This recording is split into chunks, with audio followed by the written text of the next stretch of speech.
परमात्मा की महिमा की वाणी की रचना की है, जिसको गरीबदास जी की वाणी अमृतवाणी कहा जाता है।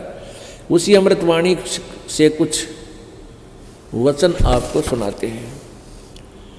न्योली नाद सुभान गति ये लड़े भुअंग हमेश, जड़ी जान जगदीश है विष्णि व्यापै शेषु।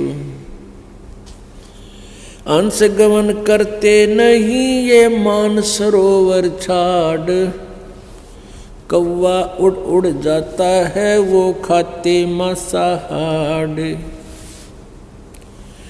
अंश दशा तो साध है सरोवर है सत्संग,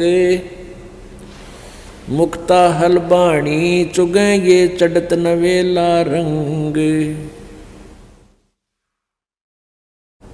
अब इन 4 पंक्तियों में 3 पंक्तियों में कैसा कमाल किया है।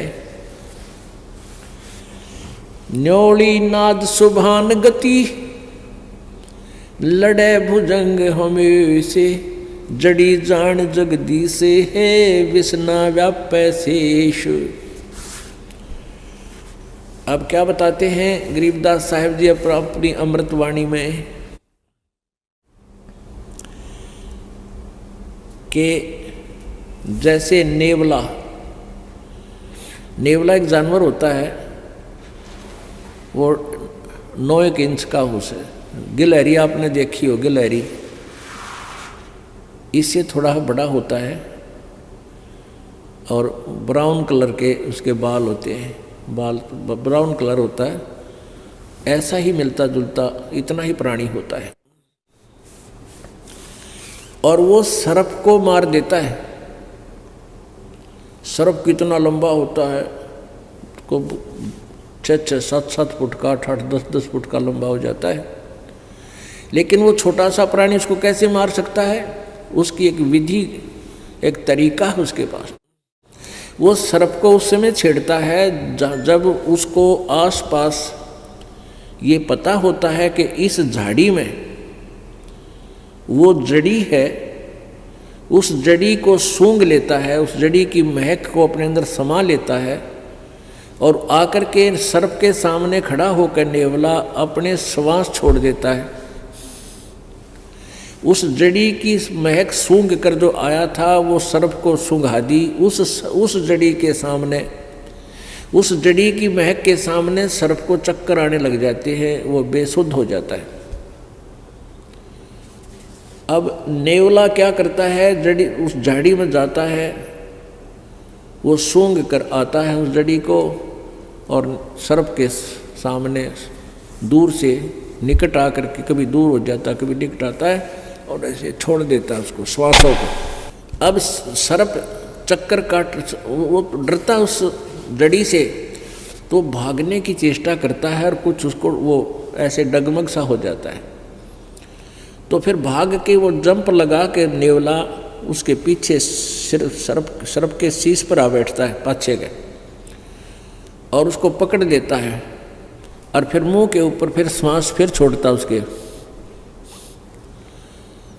और वो कति बेसुध हो जाता है। तो सर्प को पकड़ के मार डालता है, नोच डालता है, खत्म कर देता है मुंडी से, मुख से, फन से खत्म कर दे, फिर मर जाता है। तो यहाँ क्या बताते हैं कि ये काल तो समझ ले अजगर है और आप नेवला हो। इस काल को आपने कैसे जीतना है उसकी विधि है। कबीर परमेश्वर पूर्ण ब्रह्म की साधना, उस जगदीश की साधना वो जड़ी है और उस सच्ची साधना सतनाम के आगे कहते हैं शेष नाग भी हो। यानी यहाँ के जो छोटे मोटे काल के व्यवस्थक अनुचर, ये देवता भैरव भूत आदि, इनका तो कहना है कि है अगर इस नाम के सामने वो काल भी आ जाएगा तो भी उसकी नहीं बसावेगी तुम्हारे सच्चे नाम के सामने, मर्यादा से भक्ति करने वाले की। न्योल नाद सुभान गति ये लड़े भुअंग हमेश, जड़ी जान जगदीश है विष्णा व्यापै शेष।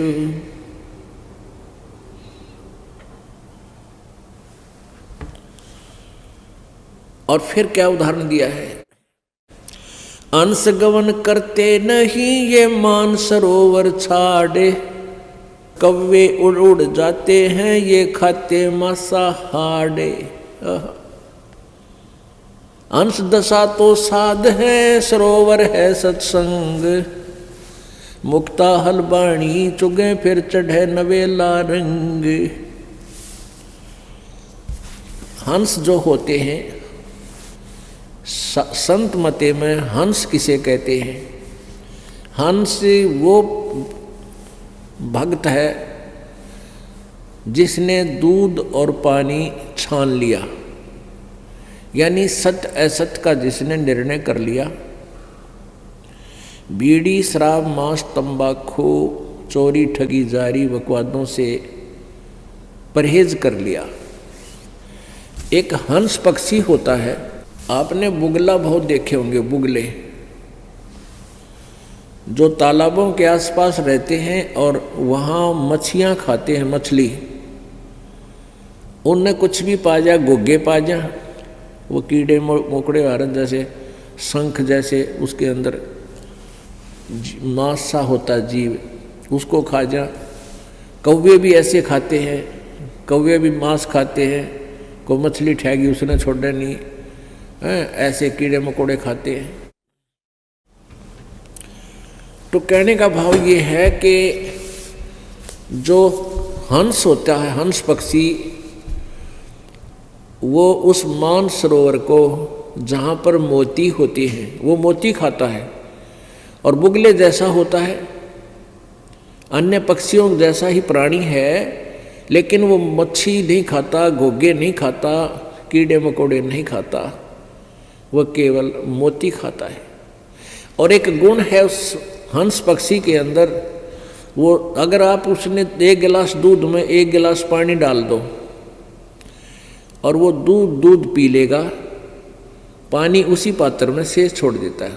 मालिक ने ऐसी कृपा, ऐसी कोई उसके अंदर गुण दिया है कि दूध और पानी को अलग कर लेता है, जल को छोड़ देता है, दूध को पी जाता है। तो पुण्यात्मा हंस उसी को कहा है जो कोई बुराई नहीं करते, चोरी ठगी नहीं करते, चोरी जारी नहीं करते, किसी की आत्मा नहीं दुखाते, बीड़ी शराब मांस तम्बाकू नहीं प्रयोग करते हैं। और भाई जिन्होंने दूध और पानी छान लिया कि किस भगवान की भक्ति से कितना लाभ है, और यहाँ काल के लोक में हम कितने दुखी हैं, हम स्वर्ग महास्वर्ग में भी चले गए तो भी मृत्यु होगी, जन्म मृत्यु का रोग नहीं कट सकता।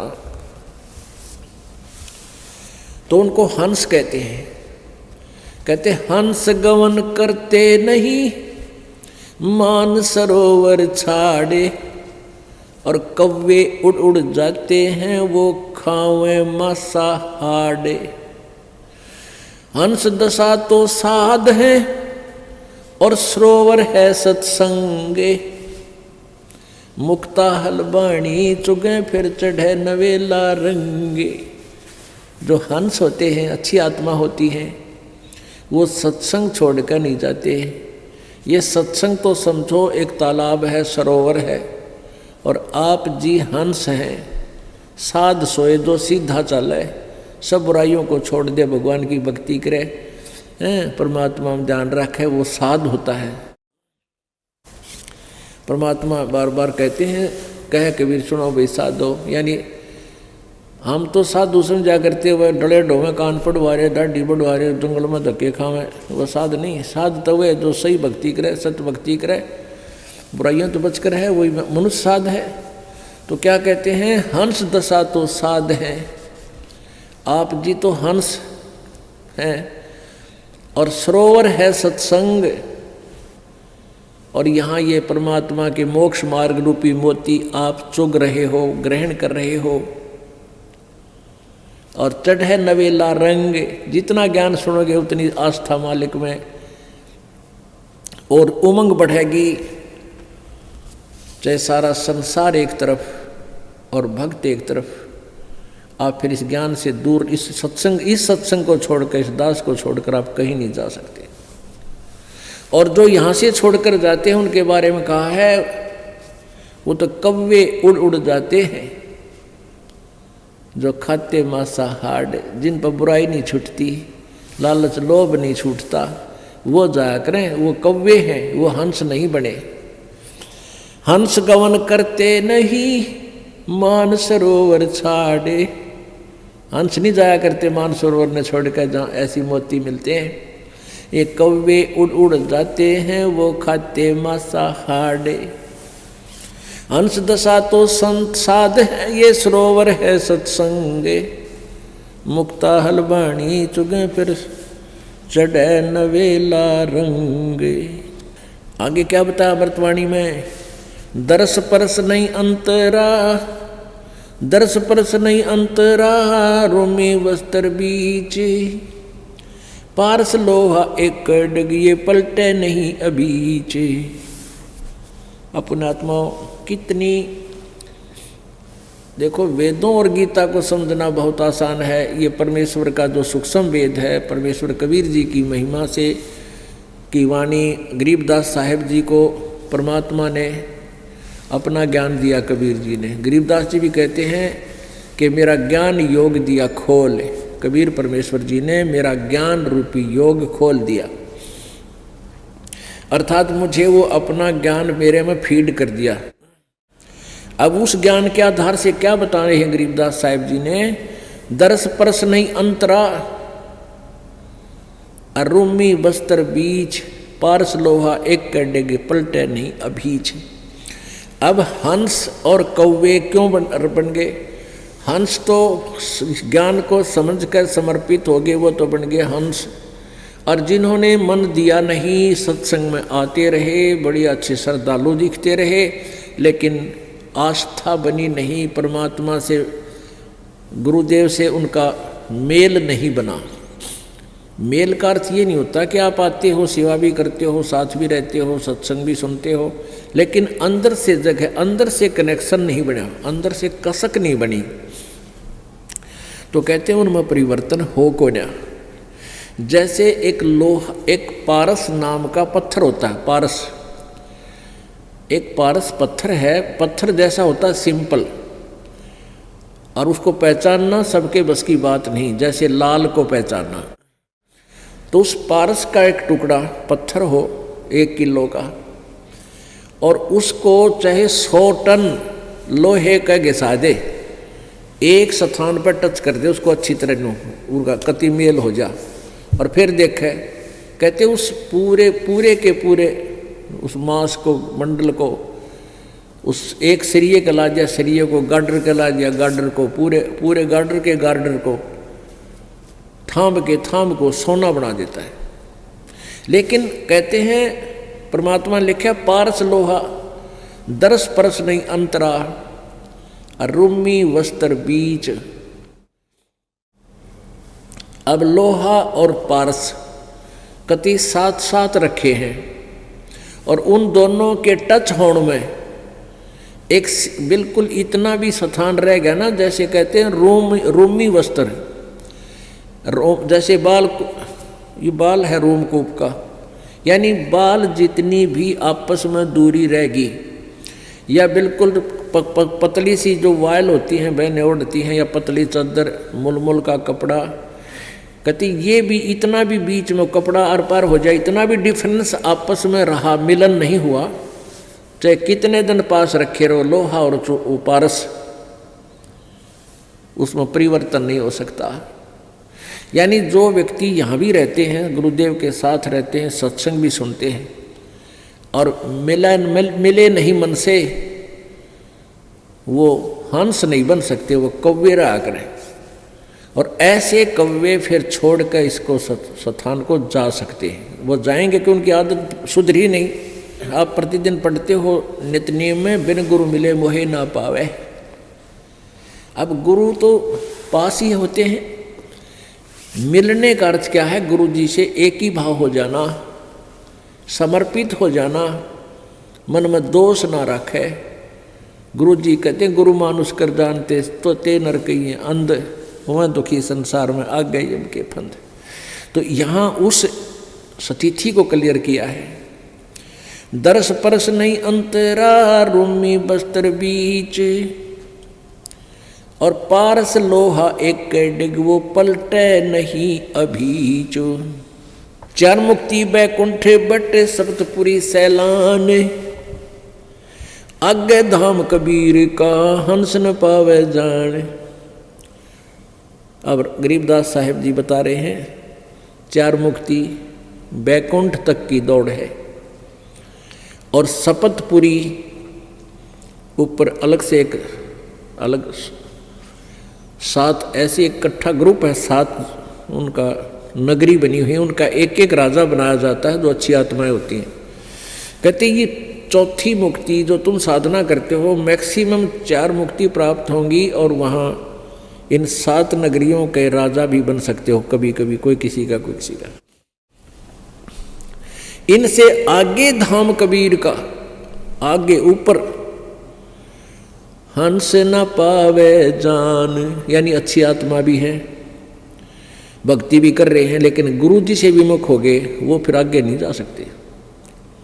कहते इन बातें क्या पाइए कर सतगुरु नजर निहाल, यानी गुरु जी की आवश्यकता, गुरु जी का सहयोग, गुरु जी को के चरण शरण में आस्था, इनका जो है ना आखिरी श्वास तक तुम्हें सहयोग की आवश्यकता पड़ेगी।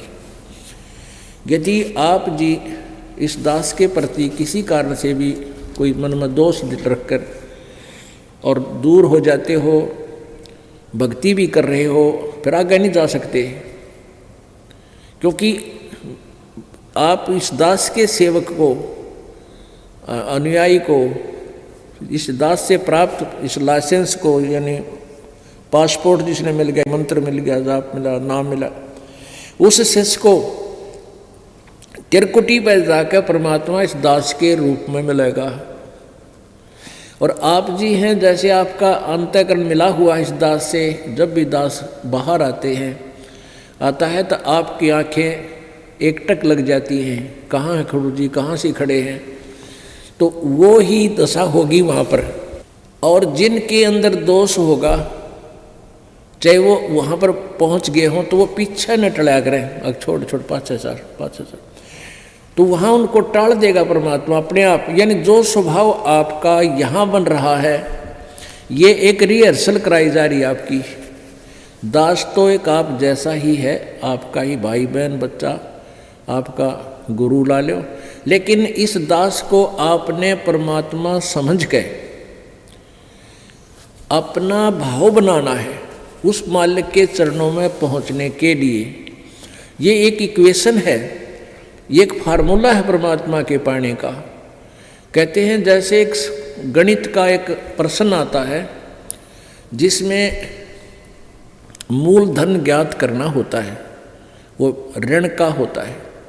तो मूलधन ज्ञात करने के लिए उसमें क्या मानना पड़ता है? मान लीजिए मूलधन 100 रुपये।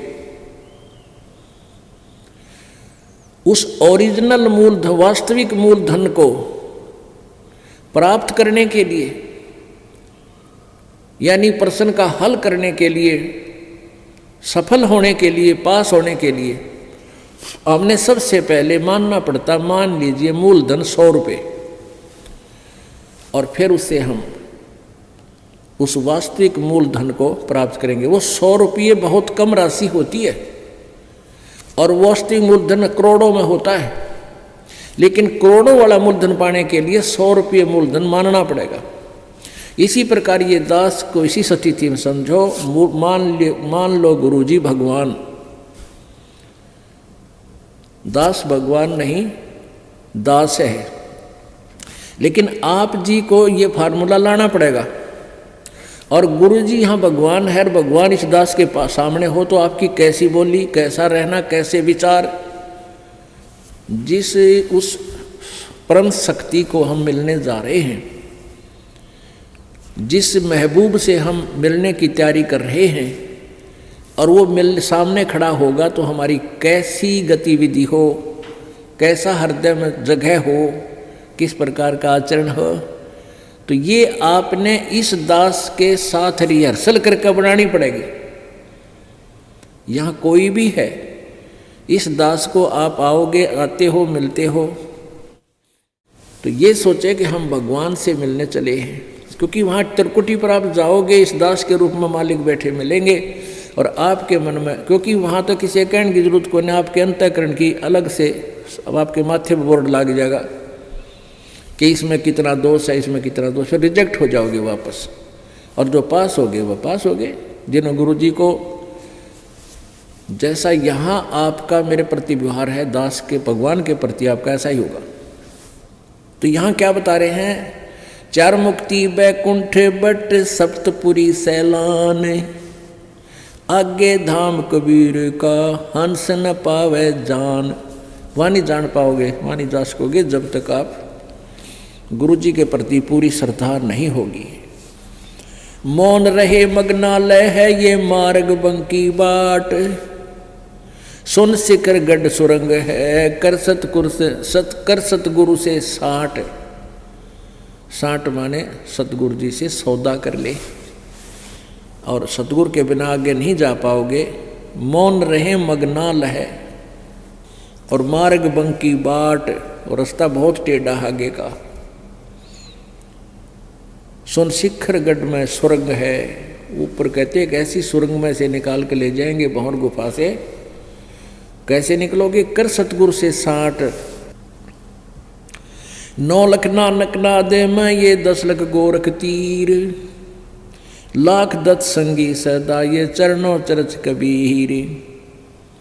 अब कबीर परमेश्वर की महिमा गरीबदास जी बताते हैं, 9 लख नानक नाद में और 10 लख गोरख तीर, लाख दत्त संगी सदा और चरणों चरच कबीर।